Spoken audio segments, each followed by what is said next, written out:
canadienses se han convertido en el principal grupo extranjero en visitar Cuba como turistas, ya que según cifras oficiales, el 52% de todos los turistas extranjeros que han visitado Cuba en los primeros 3 meses del año 2023 son canadienses. Esto ha provocado que la prensa de Canadá le ponga mucha atención al turismo canadiense y a la situación interna de Cuba. Y de esto se está ocupando, entre otras, una funcionaria pública cubana canadiense, Quirenia Carbonell. Ella es la gerente de programas de ropa y calzado operacional del Departamento de la Defensa Nacional de Canadá. Quirenia fue la figura central de un largo reportaje de la cadena nacional canadiense CBC de televisión y radio. Hoy tenemos el honor de que esté con nosotros. Bienvenida, bienvenida a Miami. Sé que usted y su esposa pues están visitando familiares y aquí, pero usted y su esposo reconstruyeron sus vidas en Canadá después de salir de Cuba, de escapar de Cuba, y usted pues logró incluso entrar en el gobierno federal. Eso es correcto. Pero todo cambió para usted el 11 de julio del 2021. Eso fue así. Bueno, buenas tardes primeramente y muchas gracias por la invitación, qué honor. Sí, estamos de visita aquí con la familia, mi esposo y mi hija también. Mi esposo salió de Cuba hace aproximadamente 25 años y yo salí de Cuba hace aproximadamente 17 años. Yo era una ingenua que creía que podía hacer una vida en Cuba. Soy única hija y yo no quería herir a mis padres, yo no quería emigrar y romper la familia. Entonces intentamos emprender en Cuba y no se pudo porque ellos ponen trabas una encima de la otra. Los únicos que pueden emprender son las personas de la cúpula, ¿verdad? Entonces, antes de graduarme decidí emigrar y comenzar una nueva vida en Canadá. Eso fue circa 2005 y ya cuando llegué a Canadá tuve que prepararme a aprender idioma, tratar de revalidar el título. Me gradué también del colegio en Canadá, tuve que aprender inglés, tuve que aprender francés. Y entonces como estudiante comencé a trabajar en el Ministerio de Defensa y al equipo le gustó cómo trabajaba, a mí me gustó el equipo y llevo más de una década en el Ministerio de Defensa. El día de los motines en Cuba, la prensa de Canadá, toda la televisión, yo me recuerdo, igual que aquí en Estados Unidos, comenzó a mostrar los videos de las golpizas a la gente del 11 de julio del 2021. Bueno, voy a ser honesta, esa parte no se la puedo comentar porque yo no estaba pendiente de la prensa de Canadá ese día.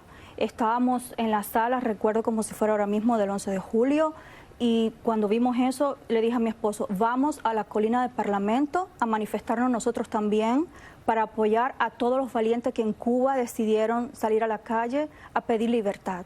Porque una cosa importante es que muchas de las televisoras internacionales reportaron que las personas en Cuba estaban reclamando por la situación de la COVID y reclamando por la situación de la falta de insumos, pero quisiera estresar que los cubanos ese día estaban pidiendo libertad y entonces convocamos también a parte de nuestras amistades y cuando llegamos a la colina del Parlamento allí en Ottawa, en Canadá, encontramos un número grande de cubanos que yo nunca había visto, por cierto, en la ciudad. Y desde ahí entonces comenzó nuestro activismo, a raíz de la protesta del 11 de julio, así como usted lo dice.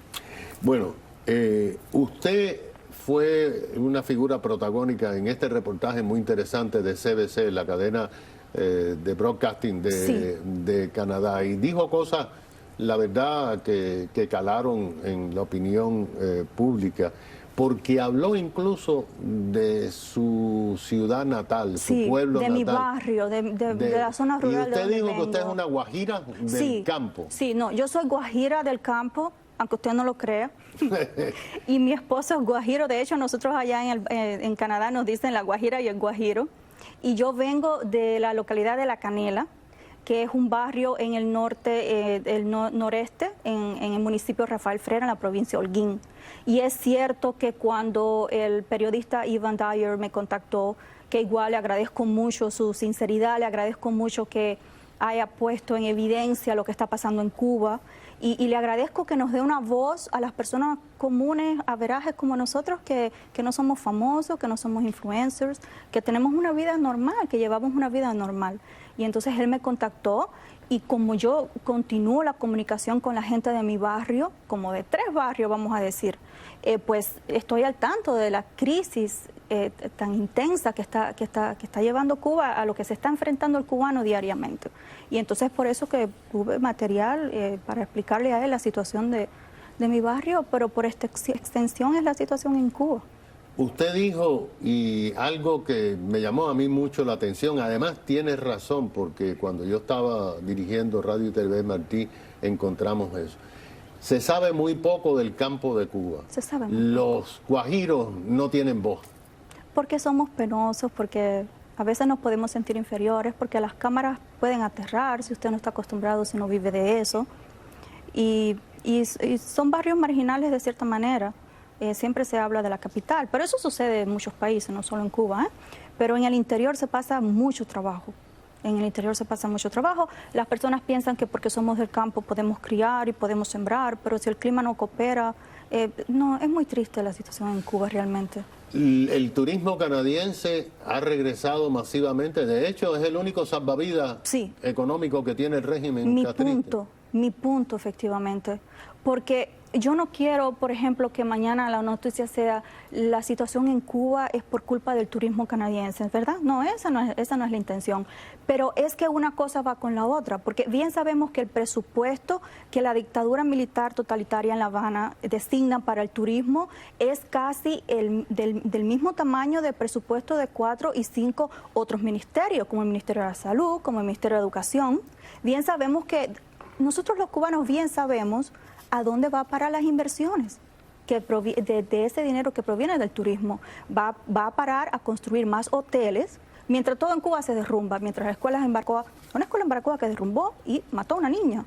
Los balcones en La Habana se derrumban y matan a los niños. Usted lleva a sus hijos a los hospitales y no hay medicamento para tratar a sus hijos, y usted se lo lleva para su casa y usted puede perder un hijo. Mi punto, tener ese sistema que oprime al cubano, al mismo tiempo en sí es una situación de seguridad nacional para el cubano. Tenerlos a ellos en el poder va contra la vida del cubano y tenemos que darnos cuenta de eso. Entonces el turismo canadiense va y ellos, algunos saben de la situación, porque yo tengo amistades canadienses que en sus localidades recolectan dinero, recolectan maletas, pero yo le decía a usted ayer, como canadiense, nosotros no podemos llevar la democracia y la libertad a Cuba en una maleta. Le podemos resolver la situación a los cubanos por las 2 semanas que estamos en los hoteles, ¿verdad? Para las personas que van a los hoteles. Pero eso no le va a resolver la vida al cubano, eso no le va a dar democracia al cubano. Entonces hay que concientizar, en mi opinión, en mi humilde opinión, hay que concientizar a ese turismo canadiense que hay millones de islas en el Caribe que son libres, que tienen derecho a la determinación, que pueden ejercer el voto democrático, que pueden escoger entre 2 o 3 partidos en elecciones libres, pluripartidistas, supervisadas a veces, que es lo que necesitamos tanto en Cuba. Y ese es mi punto. Irenia, muchísimas gracias. Es Irenia Carbonell, gerente de programa de ropa y calzado operacional del Departamento de la Defensa Nacional, del Ministerio de Defensa allá en Canadá. Una cubana nacida en la isla, que junto a su esposa ha hecho familia y carrera en Canadá. Enseguida regresamos.